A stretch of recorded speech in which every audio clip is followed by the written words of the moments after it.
29 ऑगस्टला मुंबईत धडक मोर्चा काढण्यावर मराठा आंदोलक मनोज जरांगे ठाम आहेत। यावेळी पुन्हा एकदा जरांगेंनी मुख्यमंत्री फडणवीसांवर तोंडसूक घेतलंय। फडणवीस माझ्या नादी लागू नका, मुंबईला येणार म्हणजे येणारच असा निर्धार जरांगेंनी व्यक्त केलाय। तसंच आरक्षण घेतल्याशिवाय मुंबईतनं परतणार नाही असंही त्यांनी म्हटलं।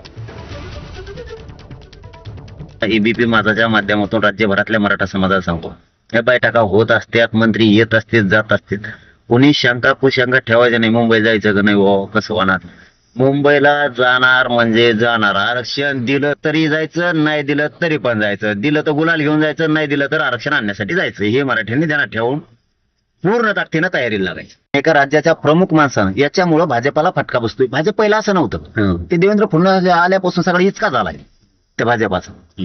यांच्यामुळं मोदी साहेबाला सुद्धा डाग लागू शकतो, 100% डाग लागू शकतो। जर का काही दंगल फेंबल झाली ना, तर मला फडणवीस साहेब सांगतो, माझ्या नादी लागू नका। तुम्हाला क्लिअर सांगतो, मी समाजाचा येडा माणूस आहे। मी समाजासाठी प्रामाणिक लढतो। माझ्या पोरा बाळासाठी, मराठ्याच्या लेकरा बाळासाठी मी रात दिवस झटतोय। सगळे फसवीच आहे ना।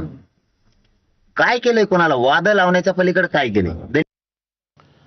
नाशिकच्या आदिवासी विकास भवनाबाहेर महिन्याभरापासून सुरू असलेलं आदिवासी रोजंदार कर्मचाऱ्यांचं बिऱ्हाड आंदोलन तात्पुरतं स्थगित